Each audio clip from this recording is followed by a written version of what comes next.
நமஸ்காரம். உங்கள் அன்பிற்கும் அபிமானத்துக்கும் வித்யாபுத்திரன் விஆர் ராஜா குளத்தூர்லேருந்து பேசுகிறேன்.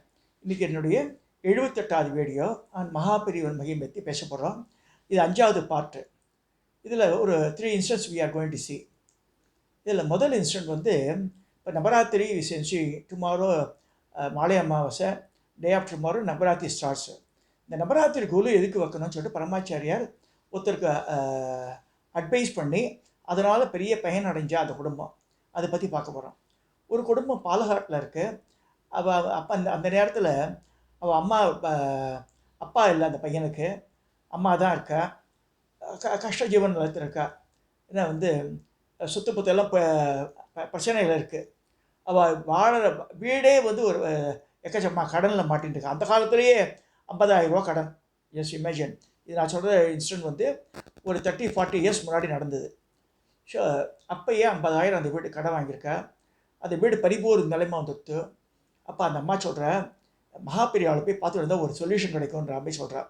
பாலக்காட்டில் அந்த பையன் இது நிறைய பேர் அந்த தேர் சேஞ்சிங் த பிளேஸ் என்றால் கும்பகோணத்தில் நடந்தது, இங்கே அம்மன் குடியில் நடந்தது, என்னவோ சொல்கிறா. இது வந்து அத்தன்டிகேஷன் இன்ஃபர்மேஷனோட சொல்கிறேன். நான் எப்பயுமே வந்து அந்த பிரமாணம் இல்லாமல் இப்போ சொல்லக்கூடாது இந்த கதையுமே. அந்த பையன் வந்து ட்ராவல் எங்கே பாலக்காடு அங்கே இருக்குது, சத்தாரா அங்கே இருக்குது. சத்தாராவில் பார்க்கணும். அவர் அங்கேயே கேம்ப் போட்டார் மகாபிரிவா. சத்தாராவில் போய் பார்க்குறார். பையன் அழறான். நம்ம கதையெல்லாம் சொல்கிறான். நான் வீடெல்லாம் ஜப்திக்கு வந்துடும் போல இருக்குது, வில் பி லூசிங் த ஹவுஸ்னு. அப்புறம் கேட்குறார் மகாபிரிவா, உங்கள் ஆற்றுல கோலி வைக்கிற பழக்கம் உண்டு அப்படின்னு கேட்குறாரு. உண்டு பெரியவா, இங்கே இந்த அப்பா போனதுலேருந்து 2-3 வருஷம் வைக்கவே இல்லை. கோலி பொம்மையெல்லாம் எங்கே இருக்குன்னு பரனில் இருக்குன்னு. ஊருக்கு போய் ஒன்று செய்யும், உங்கள் அம்மாட்ட சொல்லி கோலு வைக்க சொல்லு. கோலு வச்சா உன்னோட ப்ராப்ளம்லாம் சால்வ் ஆகுன்றார். இது மாதிரி சொல்கிறாரு வேறு சொல்லிவிட்டு வேறு மகாபெரிவா சொன்னது ஆக்ஞையாக எடுத்துப்பா. அந்த காலத்துலலாம் நோ செகண்ட் தாட்டு. அவர் சொன்னது அப்படியே தெய்வ வாக்கு, அருள் வாக்காட்டம் எடுத்துன்னு இந்த பையன் போகிறான். திருப்பி all the way to Palakkad. அம்மாட்ட போய் சொல்கிறான், அப்படியாடா பெரியவா சொன்னால் கரெக்டாக இருக்குன்னு சொல்லி கோலு வைக்கலான்னு சொல்லி இந்த பையன் குட்டி ஏணி. அவள் மோஸ்ட்லி இந்த கிராமத்து அக்ரஹாரி வீடுகள்லாம் அப்படி இருக்குன்னா மரத்துலேயே வந்து இந்த இது போட்டிருப்பா, ஃபால்ஸ் சீலிங். அதில் ஒரு இதுவாட்டம் ஒரு பானை அளவில் கட் பண்ணி அது ஒரு கதவு இருக்கும். அதை திறந்து விட்டால் மேலே போய் பார்க்கலாம். ஸோ இந்த பையன் வந்து எல்லாத்தையும் எடுத்துட்டு ஒரு சாமானம் எடுத்துறான் பொம்மை கோல் வைக்கிறதுக்கு. எங்காத்தோட 15 பெட்டி இருக்குது, அட்டைப்பட்டி. ஸோ அது வந்து தனியாக லம்பர் ரூம் மாடியில் இருக்குது. ஸோ அந்த நேரத்தில் அதை டச் பண்ணி க்ளீன் பண்ணி எடுப்பாங்க. திருப்பியும் வந்து அதை ஆளை வச்சுப்பேன் அப்படி பண்ணுறதுக்கு. நானே ஒரு நாள் பண்ண முடியாது, அந்த காலங்கள்லாம் போயிடுது நம்மளே பண்ணுறதெல்லாம். ஸோ இப்போ ஆளை வச்சுருக்கேன் எல்லாத்துக்குமே. ஸோ அந்த பையன் வந்து அந்த பையனே பண்ணுறான்னா காசு இல்லையே. ஸோ இவன் வந்து குட்டி ஏணி இந்த மூங்கில் ஏணியை போட்டு மேலே ஏறி ஒவ்வொன்றா எடுத்துறான். அம்மா கறி வாங்கி வைக்கிறா கீழே. அம்மா மேலே ஒரு பெட்டி இருக்கு, என்னடா பெட்டின்றா. ஒரு ட்ரங்க் பெட்டி ஆட்டிருக்குமா அதுன்றான். ஸோ அதையும் எடுன்றா. அந்த ட்ரங்க் பெட்டியை எடுத்து கீழே வைக்கிறா. தூசெல்லாம் திறந்து பார்த்தா உள்ளே வந்து இவளுக்கு புரிய ஓலைகள்லாம் இருக்குது. இல்லை அப்படியே மூடிடு அப்படின்றா அம்மாக்காரி. இதை வந்து பரமாச்சாரியிட்ட போய் கேள்டா, இது என்னென்ன தெரியல. பரமாச்சாரிக்கு எடுத்து போய் சதாரா போகிறீங்க, இது பெரிய ஹெவி வெயிட் ஒன்றும் இல்லை, ஒரு 2 அடி நீளத்துக்கு உண்டான பெட்டி, 3/4 அடி அகலத்தில் இருக்குது. அது வந்து இப்படி வளைவாக இருக்கும், அந்த காலத்து பெட்டி, ட்ரங்க் பெட்டி. ஸோ அது மேலே வந்து இந்த யூ ஷேப்பில் வர மாதிரி இருக்கும். அந்த அந்த பெட்டியை எடுத்துகிட்டு இந்த பையில் துணி பையில் துணியெல்லாம் எடுத்துகிட்டு again he going back to Satara கோலி வச்சுட்ட பிறகு. அப்போ வந்து அன்னைக்கு அந்த கேம்பில் பரமாச்சாரியா கேம்பில் ஒரு பெரிய பண்டிதர் வந்திருக்கார். He is from north India. அவர் சொல்கிறார், நான் வந்து அவர் இந்த ஆயுர்வேத வைத்தியத்தில் மகா கெட்டிக்கார். அவர் சொல்கிறார் பரமாச்சாரியார்கிட்ட, இந்த பையன் போய் சேரல பை த டைம். நான் வந்து ஒரு சில ஓலைகள்லாம் இந்தியா முழுக்க பல போட்டு தேடிட்டு இருக்கேன், நான் எங்கேயுமே கிடைக்கல பெரியவா. அப்படியே அந்த ஓரமாக உட்காருன்றார் அவரை. என்ன இப்படி சொல்கிறாரு பெரியவான்னு சொல்லிட்டு அவர் உட்காந்துட்டுருக்காரு பெரியவர். அது கிடைச்சா வந்து நான் எக்கச்சமாக எவ்வளோ பணம் வச்சுருக்கேன்றார். 60,000 70,000 சொல்கிறார் அவர். சரி அதை வச்சு உட்காரு அப்படின்ட்டார். இவாள் மடத்து ஆட்டு சிப்பந்திகள்லாம் வந்து என்ன பெரியவாளுக்கு தந்திரவாப்பாளுக்கு காசு வேண்டு, இல்லை டைம் வரல உட்காரு அப்படின்ட்டார். இந்த பையன் வந்து இறங்குறான். வந்த உடனே அந்த பெட்டியை கொண்டு வரான். மகாபெரிவா நமஸ்காரம் பண்ணி, பெரியவா கோலு வச்சாச்சு ஆற்றுல. அப்படியா, அந்த பெட்டி என்ன அப்படின்னு கேட்குறாரு. என்னென்னு தெரியல எங்களுக்கு, அந்த பெட்டியை கீழே வைகின்றார். அவன் அந்த பையன் தூசெல்லாம் தொடச்சி தான் கொண்டிருக்கான். அது ஓப்பன் பண்ணி இவரை சொல்கிறார், யார் இந்த ஆயுர்வேத வைத்தியர் வந்தார் இல்லையா, அவரை ஓப்பன் பண்ண சொல்கிறார். ஓப்பன் பண்ணால் குதிக்கிறார் அவர். நான் இந்த ஓலையை தான் தேடினார். அந்த பெட்டி தலையில் வச்சு டான்ஸ் ஆடினாராம் சத்தாரால். அவர் மகாபெரிவா கேம்பில் அந்த பெட்டியை வச்சு டான்ஸ் ஆடுறாரு அந்த அந்த வைத்தியர். அவருக்கு அப்பயே 60 வயசு. இந்த பையன் வந்து ஒரு 20 வயசுக்குள்ள பையன், இந்த பேச்சுலர் பாய். அப்போ பரமா சொல்கிறார், வா இங்கே வா, இவன் சொல்கிறது கேளுன்றார். யார் அந்த அந்த வைத்தியரை இந்த பையன் சொல்கிறது, உனக்கு எவ்வளோடா கடன் இருக்குது? 50,000 ரூபா கடன் இருக்கப்போ தான் வீடு விற்க முடியுன்ற. நீ எவ்வளோ வச்சுருக்கேன்றார். அவர் 60,000 வச்சுருக்கேன்றார். சரி நீ என்ன சொன்ன? இது கிட்ட கொடுத்துருவேன்னு சொன்னேன்ல, இந்த ஓலை எல்லாம் கிடச்சிட்டா உங்கள்கிட்ட பாருன்ற. எல்லாம் இருக்குது பெரியவா, அதில் நான் தேடி வந்து புக்கிஷன் தாண்டின்ற அந்த படத்தை கொடுத்துரு சொல்கிறார். கொடுத்து மடத்துக்காரி ஒரு ஆளை ஜமானாட்டம் போட்டு இவனை கொண்டு ஜாக்கிரதையாக எடுத்து பண்ணணும் இந்த பையன் பணத்தை ஊருக்கு. அப்போ சொல்கிறார் மகாபெரிவா, இதை கொண்டு ஊரில் போய் கடனெல்லாம் அடைச்சி வீடை மீத்துடும். மிச்சம் 10,000 ரூபா நோய் கிட்டத்தட்ட இருக்குது. நான் சொல்கிறது 30-40 வருஷத்துக்கு பெரிய அது வந்து லட்ச ரூபா பெறும் அது அந்த அமௌண்ட்டு. நீ வந்து கடவை தெரியும், மளிகை கடவை, அதில் தான் நஷ்டமாகி போயிட்டாவ. கடைவை நல்லா வியாபாரம் பண்ணு, நல்லபடியாக நீ இருப்பேன்னு சொல்லி ஆசீர்வாதம் பண்ணி அனுப்பிச்சுடுறாரு. சில பேருக்கு ஏமாத்தம், மடத்துக்கு வந்துடும் நினச்சா அந்த காசை. இவர் வந்து அங்கே ஷிப் பண்ணிட்டார்.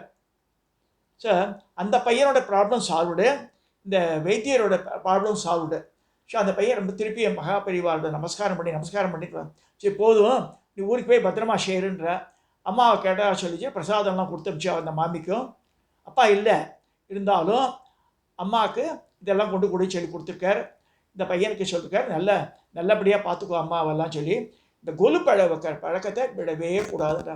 ஏன்னா சமீப காலத்தை நான் பார்க்குறேன், நிறைய பேர் இல்லை 100-200 வருஷமாக கொலு பண்ணி வச்சுட்டுருக்கா, அதை நிறுத்திடுறா. அது என்ன கான்செப்ட் புரியல. நான் பார்த்துற இடமே பத்தாது, அலமாரியிலேயே 2 வையுங்கோ பொம்மையன்றா. அப்படிலாம் வைக்கக்கூடாது, படி வைக்கணும். எங்கள் அம்மாலாம் அந்த காலத்தில் இந்த ஸ்லீப்பர் கட்டைன்னுவா, அதாவது ஒரு 2 இன்ச்சஸ் திக்னஸ் இருக்கும், நீளம் 6 அடி 8 அடி நீளத்துக்கு இருக்கும். அந்த மாதிரி கட்டை இருக்கும். டின், இந்த எண்ணெய் டின் இருக்கு இல்லையா, அந்த மாதிரி டின்லாம் வச்சு 5 படிக்கட்டு வைப்பா. இங்கேருந்து இவ்வளோ பஸ் இருக்கும். எங்காத்து குருவெல்லாம் எனக்கு தெரிஞ்சே எனக்கு 73 வயசு, நான் சின்ன வயசில் பார்த்துட்டு இருக்கேன். ஸோ கிட்டத்தட்ட 150 வருஷமாக வச்சுட்டு இருக்கேன் காற்றுல கொலு. சில பொம்மைகள்லாம் நம்பவே சொன்னால் நம்ப கூட மாட்டேன்.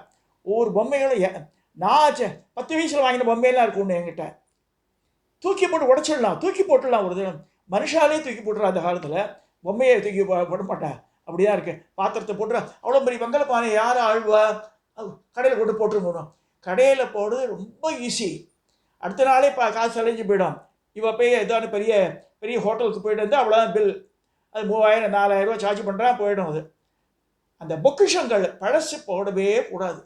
அது டிஸ்பிளே ஆர்டிக்கலாக வச்சுக்கோங்க, பரவாயில்ல. வெங்கலப்பானைகள், உருளிகள், அதான் டிஸ்பிளே கூட வச்சுக்கலாம். எக்காரணத்தை கொண்டும் கோலு வைக்கிற பழக்கம் இருக்கிற வீட்டில் பழக்கம் ஏற்படுத்திக்குங்க, நல்லது. அதெல்லாம் வந்து மேலான தெய்வ திருவுருவங்கள், அடுத்தது செப்பாபுரம், அடுத்து வந்து மனிதர்கள், அடுத்து இந்த தெய்வங்கள், தேவர்கள், யஷர்கள், மக்கிண்டர்கள், அதெல்லாம் இருக்காது. இப்போ தெய்வ திருவுருவங்கள்லாம் இருக்கும். அது கீழே வந்து மேலே பெருந்தெய்வங்கள்லாம் இருக்கும், அப்புறம் சிறு தெய்வங்கள்லாம் இருக்கும், அப்புறம் மாரியம்மன் அதெல்லாம் வரும். அடுத்து வந்து விலங்குகள் வரும், அடுத்து பறவைகள் வரும். அந்த மாதிரி கீழ்படிக்கிட்ட வரும்போது மனுஷா நம்மளெலாம் இருக்கும். இந்த செட்டியாரை பார்க்கன்றப்ப நிறைய தானியங்கள்லாம் இதெல்லாம் பார்க்கும்போது கொஞ்சம் சின்ன குழந்தைகள்லாம் பார்க்கும்போது எங்கள் காலத்தில் வண்ணாத்தி இருக்குது. அதே மாதிரி குரத்தி இருக்கும். நான் வச்சுருக்கேன். கிட்டத்தட்ட அந்த பொம்மையெல்லாம் வாங்கி கிட்டத்தட்ட 50 வருஷத்துக்கு மேலாச்சு. ஜாக்கிரதை ப்ரெசர்வ் பண்ணணும். இந்த கொலு வைக்கிற இதுவே ஒரு இன்பமே தனி. படைச்செல்லாம் ஞாபகம் வரும். நம்ம அம்மா தொட்டது, தாத்தா தொட்டது, பாட்டி தொட்டதுன்னு. தயவுசெய்து நம்ம எல்லோரும் மன்றாடி கேட்குறேன், கொலு வையுங்கோ. தயவுசெய்து ஸ்டாப் பண்ணாதுங்க. புதுசாக மாட்டு பண்ணலாம் வந்தால் இது என்னது யார் பண்ணுவா அந்த 9 நாளைக்கு அப்படிலாம் பண்ணாதுங்க. பரவாயில்லைக்கு அட்லீஸ்ட் நம்மளால் முடிஞ்சது எத்கிஞ்சதுன்னு சொல்லியிருக்கு. வெத்தலை பாக்கு பழங்கள் நிறைய மஞ்சள் கிழங்குகள் வாங்கி வச்சுக்கோங்க. 1/2 கிலோ 1 கிலோ வாங்கி வச்சுக்கோங்க. வெத்தலைகள் தினம் ஃப்ரிட்ஜில் ஒரு 10 ரூபாயே வெத்தலை இருக்கட்டும். வெத்தலை பாக்கு பழம், வாழைப்பழம் கொடுத்தோட போதும். சுண்டல் பண்ண முடியல, வாழைப்பழத்தை வச்சு கொடுங்க. அதாவது சௌபாகிய திரவியங்கள் இருக்கணும். நம்ம நவராத்திரியில் ஒவ்வொரு வீட்லேயும் அழுகி போன வெத்தலையும் தரக்கூடாது. ஃப்ரெஷ்ஷாக வாங்கி வச்சுக்கோங்க. இல்லைன்னா அதை கெட்டு போகாமல் உள்ளே ப்ரிசர்வ் பண்ணுங்க. பழம் இருக்கணும், இது இருக்கணும், மஞ்சள் கிழங்கு இருக்கணும், வெத்தலை பாக்கு இருக்கணும், குங்குமம் வச்சு கொடுத்து விடலாம். இதெல்லாம் பண்ணோம். தேங்காய் வச்சு கொடுத்தா பூர்ண தாம்பூலம். நீ ஜாக்கெட் பெட்டு 80 சென்டிமீட்டர் சுற்றி வரும் ஜாக்கெட் பெட்டு. It will travel for many houses. கடைசியில் இவன் கொடுத்துதான் அவங்ககிட்ட வந்துடும். அந்த மாதிரிலாம் சொல்லியிருக்கா. அது மாதிரிலாம் பண்ணக்கூடாது. அது பண்ணலாம் கூட பரவாயில்ல. முழு தேங்காய் வச்சு கொடுத்தால் பூர்ண தாம்பூலம் பேர். அது அதனோட பலனே தனி. ஸோ அதனால இந்த நவராத்திரி புண்ணிய காலத்தில் அம்பாளுக்கு பூஜை பண்ணுங்க, விளக்கேற்றுங்க. இவ்வளோ நாள் ஏற்றலான லேடிஸ் வேலைக்கு போகிறதுனா கூட தெரியும், லீவு போடுங்க பரவாயில்ல 10 நாளைக்கு. நானே லீவ் போட்டுருந்தேன் ஆஃபீஸில் இருக்கும்போது. பெண்மணி இருந்துச்சு நான் சொல்ல மெயினாக அழகாக கோலம் போடுங்க. அது மனசாந்தி தனியாக கிடைக்கும் அது. ஸோ நவராத்திரியை கொண்டாடுங்கன்னு சொல்லி இந்த பெரியவாளுடைய இந்த இன்சிடெண்ட்டை நான் முடிக்கிறேன். அடுத்தது இன்சிடெண்ட் வந்து காவேரி பாக்கத்தில் நடந்த இன்சிடெண்ட். இது காவேரி பாக்கத்தில் என்னாச்சுன்னா, ஒரு சமயம் மகா பெரியவா வந்து பாக்கத்து யாரோ வரா. எங்கேருந்து வரேன் நீ? ஏதோ மெட்ராஸ்லேயே வரேன்னு சொல்கிறேன். எனக்கு ஒரு உபகாரம் பண்ணமேன்னு கேட்குறேன். ஐயோ பெரியவா அப்படிலாம் சொல்லாங்க, உங்களுக்கு என்ன செய்யணும்? நீ அப்படி சென்னைக்கு போகும்போது காவேரி பார்க்கணும் ஊர் வரும். அங்கே ஒரு கோவில் சொல்கிறாரு. அந்த கோவில் வாசலில் ஒருத்தர் ஒரு வயசான கப்பல் இருப்பா. அவளை வந்து நீ அழிச்சுட்டு அவளுக்கு என்ன வேணுமோ அதை நிறைவேற்று. சரி பெரியவான்ற அவள் காரில் வரும்போது அந்த கோவிலிடம் போய் பார்க்குறா. பார்த்தா ஒரு வயசான தம்பதிகள். அவளுக்கு 70-80 வயசு. அவள் வந்து உட்காந்துட்டுருக்கா.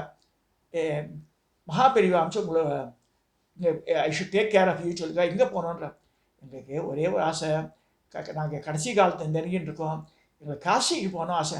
சரி வாங்கன்னு சொல்லிட்டு அந்த கோடீஸ்வரர் ஐஷன் போயிடுறார் காரில். சென்னையில் வந்து ஒரு இதில் தங்க வைக்கிறார் ஒரு ஹோட்டலில். அவளை காசிக்கு பிளேனில் டிக்கெட் போட்டிருக்காரு. இவாளை ஐஷன் போய் கங்கா ஸ்நானம் பண்ணி வச்சு விஸ்வநாத தரிசனம்லாம் பண்ணி வச்சு எல்லாம் முடிகிறது. ஒரு 3-4 days ஆகிடுது.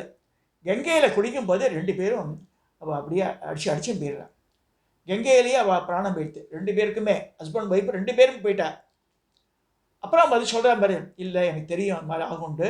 அதை அவள் அங்கே போகணுன்னு அவளோட இது இருக்குதுன்னு சொல்லி மகா பெரியவார் அந்த பெரியவருக்கு ஆசீர்வாதம் பண்ணி வச்சார். இந்த கோடீஸ்வரர் வந்தார, நீ இப்போ உன் மேலே தப்பே கிடையாது, நீ you taken care of them. காசியில் எல்லாம் சுற்றி காமிச்சு கங்கையில் போய் ஸ்நானம் பண்ணி வச்சு விஸ்வநாத தரிசனம் ஆயிடுத்து. அப்போ அந்த 2-3 நாள் தங்குறா காசியில். இந்த கடைசி லாஸ்ட் டே அப்படியே கங்கை அடிச்சும் போயிடுது அவளை. இது ஒரு இன்சிடெண்ட்டு.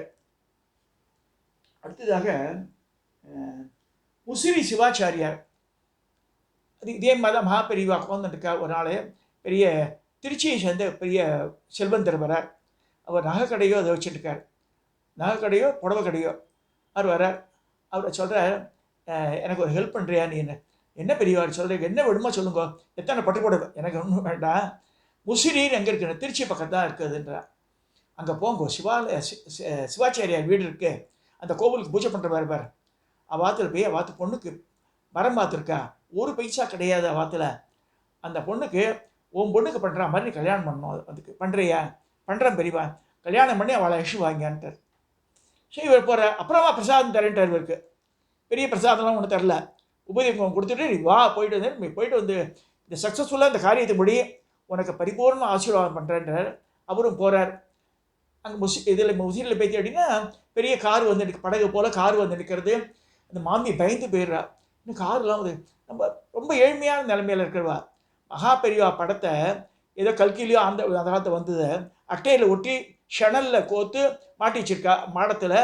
அகல் விளக்கு எரியிறது. அவள் என்ன பண்ணியிருக்கா, தினம் ப்ரே பண்ணுறா. மகா பெரியவா என் பொண்ணுக்கு நீ தான் கல்யாணம் பண்ணணும், நீ தான் கல்யாணம் பண்ணணும். பைசா கிடையாது, இந்த மனுஷன் ஒன்றுமே சம்பாதிக்க சுப்பையில் கிடையாது. இவருக்கு வந்து ஒன்றுமே பண்ண மாட்டார், யார்கிட்டையும் எந்த உதவியும் கேட்க மாட்டேன்றார்.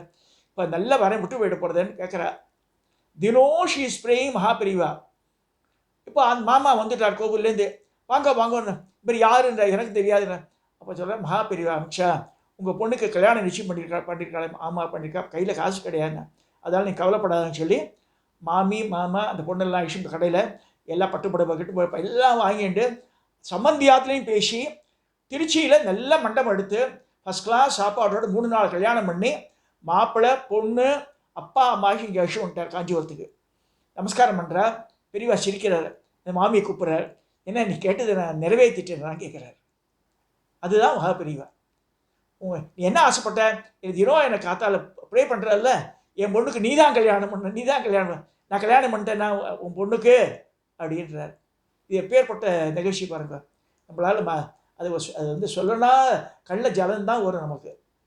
ஸோ இந்த பதிவோட, இந்த 3வது கதையோட இந்த 78வது இதை வீடியோவை நான் நிறைவு செய்கிறேன்.